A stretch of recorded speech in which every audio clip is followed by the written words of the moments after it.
Hey Cooper students, we're going to take some notes and do a little flip learning to save some time in the classroom. So today's lesson is about the middle colonies, how they were formed one by one. You will need a packet, pen, pencil, and highlighter if you are a brick student. And if you're a click student, you clearly need access to a computer with your OneNote and your highlighting tool. If you are in the packet, we're going to turn to page 33. And if you're a distance learner, please open up the OneNote page called Middle Colonies one by one. So, the first colony we're going to talk about in the middle colonies is New York. New York was founded first because New York was actually founded by the Dutch when we talked about them in Unit 1, Age of Exploration. So, between New England and the southern colonies was this Dutch region known as New Netherland. Of course, they named it after their own country and just put the word new in front of it because it was their colony. And they developed a settlement right on what we would call today Long Island, aka New York City, and that settlement was called New Amsterdam, named after the capital of the Netherlands, Amsterdam. And they loved having that settlement there because they were able to fish and they were able to trade with Native Americans for fur.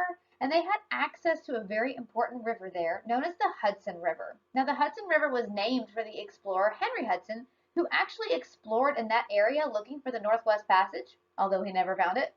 And he was the one to return to the Dutch with that information.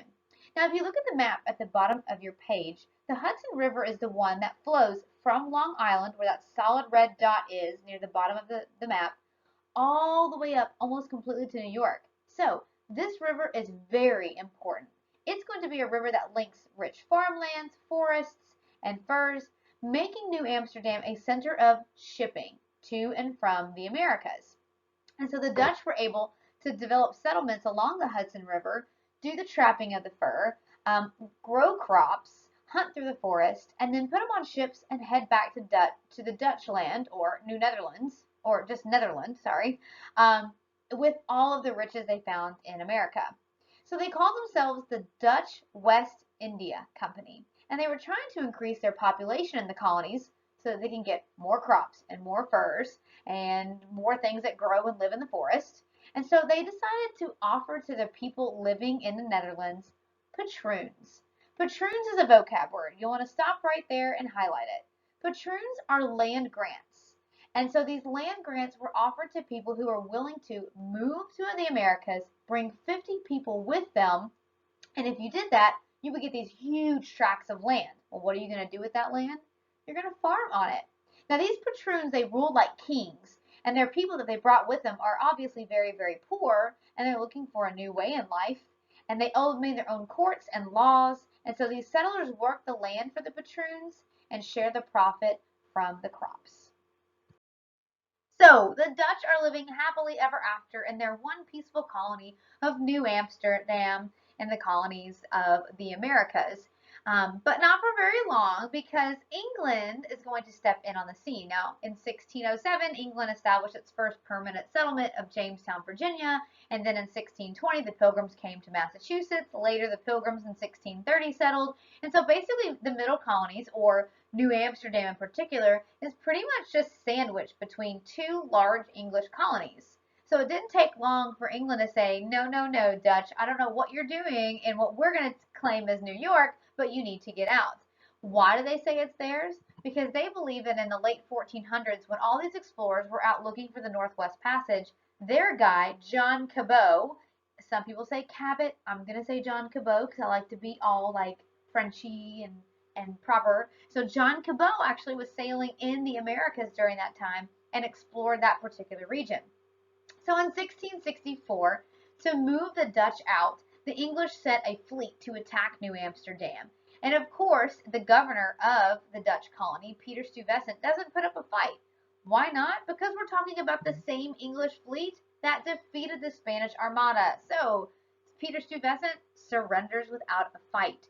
And so England's king, he's a new king now, King Charles, he's the son of King James. Now, we talked about King James when we talked about Jamestown and its foundation. Wonder why it's called Jamestown. And the James River. And so now he's dead. He died in 1625. And now King Charles, his son, is in control.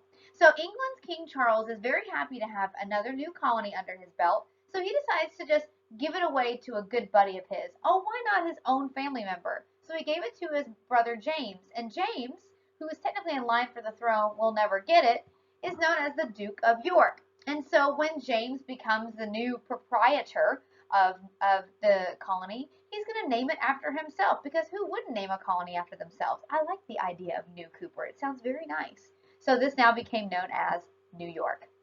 And like I said, it was a proprietary colony. Please highlight the words proprietary colony. It's one of your vocab words. And if you look at the word proprietary, what it really means is like property, or someone who owns property. Sometimes when you go to like really fancy restaurants, for some reason Carrabba's pops in my mind, which isn't that fancy, but kind of a big deal for the Cooper family. Like when you go to some nice restaurants, as you walk in, now you'll notice, you'll sometimes see on the door, it'll say like proprietor. That means it's the person who owns it. So in the in the colonies, there are proprietary colonies, people who own colonies, and then there are also colonies known as royal colonies, which are owned by the king. And so the proprietary colony of New York was the first of the proprietary colonies. He has control over all the land and the government, not the king. Now, because New York had been established by the Dutch, it is going to have a very unique and diverse population. Germans will settle in this area. You'll see the Swedish come to New York. And of course, Native Americans live in this area, and we'll talk about why we're not just going to kick the Native Americans off their land in the next slide. And actually, New York will become America's first Jewish population. Now, what I love about this knowledge, it makes me realize, if I think about diversity in America today, I definitely think of the city of New York. New York City has an extremely diverse population, and I think we have to give a little bit of credit to the fact that when it was founded and created as an English colony, we welcome people from all over Europe, all walks of life, to this particular colony. So, after New York was founded, the Duke of York actually decided to give a little bit of its land away to a couple of buddies of his. And so between the Hudson River and the Delaware Rivers is the sliver of land that we call today New Jersey. And so he handed it off to a couple of buddies of his known as Lord John Berkeley and Sir George Carteret. And so these two men are also proprietors, meaning that New Jersey is also a proprietary colony. Now, to attract settlers to this very small but very important colony, they too are going to offer land grants. But they added to their land grants, hey, come live here in New Jersey, and we're going to promise that you're going to have the freedom of religion. You don't have to be a strict Puritan. Heck, you don't have to be any religion at all. We're also going to let you know that we're going to have a court system, and you'll have a trial by jury. And that was definitely important because that kind of freedom politically did not really exist in Europe. And also they said that these small towns would have their own representative assemblies. So because of those qualities, people from all over Europe were attracted to move to New Jersey. And a diverse group of ethnic groups colonized New Jersey because of it. Now, New Jersey's pretty small. It's got a short coastline. Most of the first settlements did develop on that coastline, but they're not going to have any major harbors. Mainly because the largest port in America at that time was New York City. And New York City on the map that you see at the top is actually a part of that Long Island, which is the island that's jutting out just to the east of New Jersey. So they couldn't compete. Some of their cities are going to still be important, but they don't have any natural harbors. So New Jersey is not going to develop as quickly as New York, and they're not going to play such a vital role in the shipping to Europe as much as New York will. The next middle colony to be founded was Pennsylvania. It was named after its founder, William Penn, and Penn named it Pennsylvania, which is German for Penn's Woods, proving that this area had lots of forests. William Penn was actually a member of the Quaker faith, and he received this land as a way of paying off a debt from King Charles. William Penn came from a wealthy family, and to pay off the debt that the king owed to his family, he gave him a huge land grant. I mean, Pennsylvania is pretty big. As a thanks for the money that was borrowed by the family. Now let's talk about these Quakers, because when we did our vocabulary chart at the very beginning of the unit and we looked at words that we already knew, a lot of people marked off the word Quaker or William Penn, and some people weren't even quite sure. They thought, well, I think I've heard of Quakers and I think that they make oatmeal. Or some people said, I think that the Quakers are like the little oat cereal bars that I eat for breakfast. You're absolutely right. These are the same people we're talking about. And so, as we've already learned, the middle colonies are known as the breadbasket colonies because their largest cash crop is wheat and grain. And hello, oats are exactly that. And so when you take a look at your box of oatmeal or your little box of those cereal bars and you see that image that you see on your screen of this cute little Quaker guy, that's supposed to represent the founder of Pennsylvania, William Penn. Now, Quakers were not Catholic. They were a Protestant group that had also separated from the Church of England many, many years before, just like the Puritans. Not the same in belief, but they broke away just like the Puritans had. Now, they had been persecuted in England, and they were seeking a place to live so they could worship freely.